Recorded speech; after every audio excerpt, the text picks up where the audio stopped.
कहानी जादुई पानी का हैंडपंप।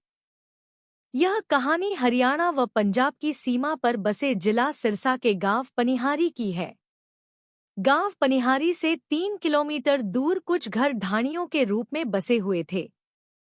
यह ढाणियां गर्मी के लिए व पानी की कमी के लिए भी जानी जाती हैं।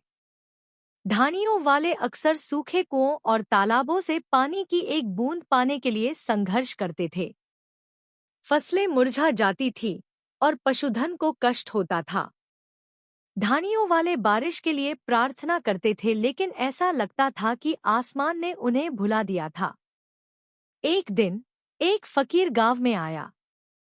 वह फटे हुए कपड़े पहने हुए था और उसकी लंबी सफेद दाढ़ी कमर तक पहुंचती थी। वह एक हाथ में लकड़ी की छड़ी और दूसरे हाथ में एक छोटा सा बैग लटकाए हुए था।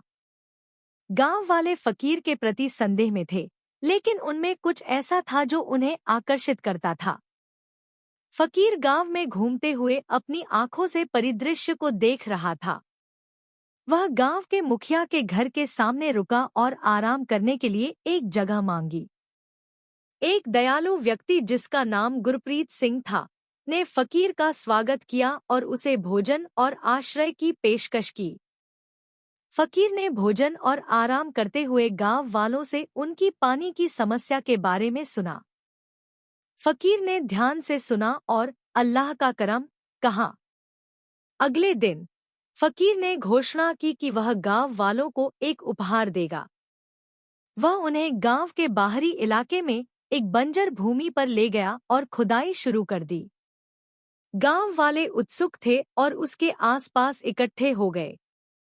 जब फकीर ने खुदाई पूरी की तो उसने कहा, बस हो गया। गांव वाले भ्रमित थे। फकीर ने क्या किया था? लेकिन फिर उन्होंने देखा, एक हैंडपंप जमीन से निकला था।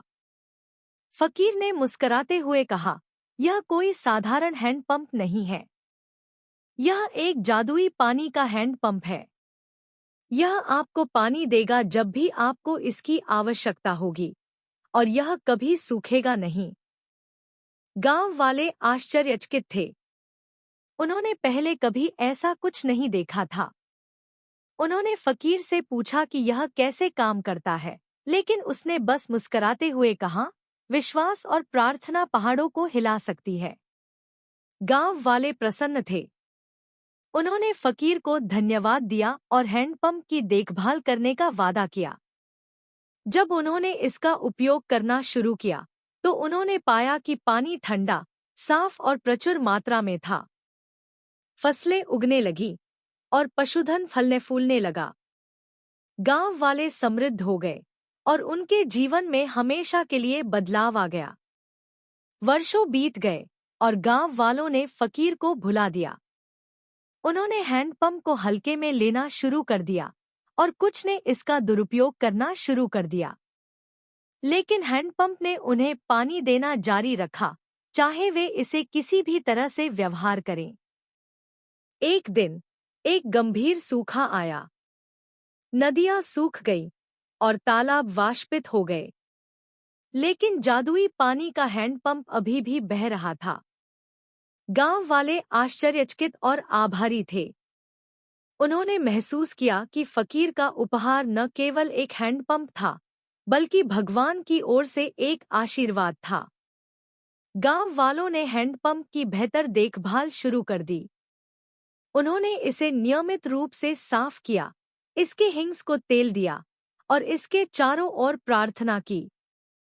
हैंडपंप गांव वालों के लिए आशा और विश्वास का प्रतीक बन गया। वर्षों बाद फकीर रहीमपुर लौट आया। वह बूढ़ा और कमजोर हो गया था, लेकिन उसकी आंखें अभी भी दया से चमकती थीं। गांव वालों ने उनका स्वागत किया और जादुई पानी के हैंडपंप के लिए उन्हें धन्यवाद दिया। फकीर ने मुस्कुराते हुए कहा,